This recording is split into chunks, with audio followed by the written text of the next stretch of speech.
ইসরায়েলে নৃশংস হামলায় নিহত আরও ৪০ ফিলিস্তিনি। অবরুদ্ধ গাজায় ইসরায়েলের অগ্রসর চলছে।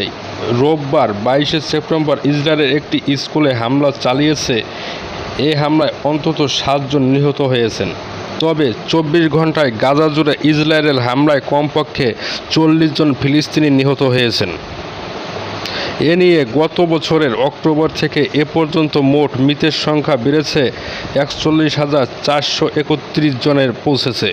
মোট আহত বেড়ে দাঁড়িয়েছে অন্তত ৯৫,৮১৮ জন।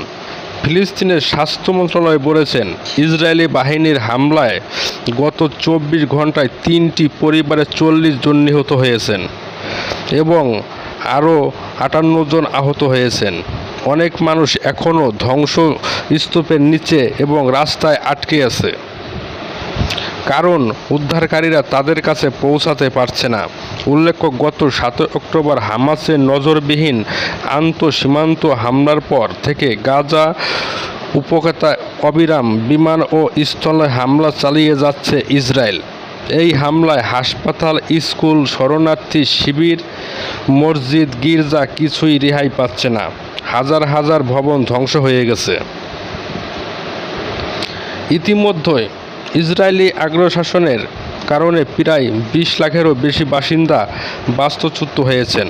জাতিসংঘের মতে, ইসরায়েলের বর্বর আক্রমণের কারণে গাজার প্রায় ৮৫% ফিলিস্তিনি বাস্তুচ্যুত হয়েছেন।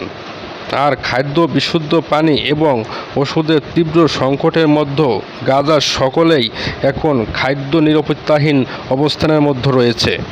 অবিলম্বে যুদ্ধবিরতি আহ্বান জানিয়েছে ইসরায়েলকে প্রস্তাব দিয়ে আসছে জাতিসংঘের নিরাপত্তা পরিষদ। যদিও নেতানিয়াহু সরকার সেই প্রস্তাবে সাড়া দিচ্ছে না। ইসরায়েল গাজায় তার কর্মকাণ্ডের জন্য আন্তর্জাতিক বিচার আদালতে গণহত্যার অভিযোগের মুখোমুখি এখন।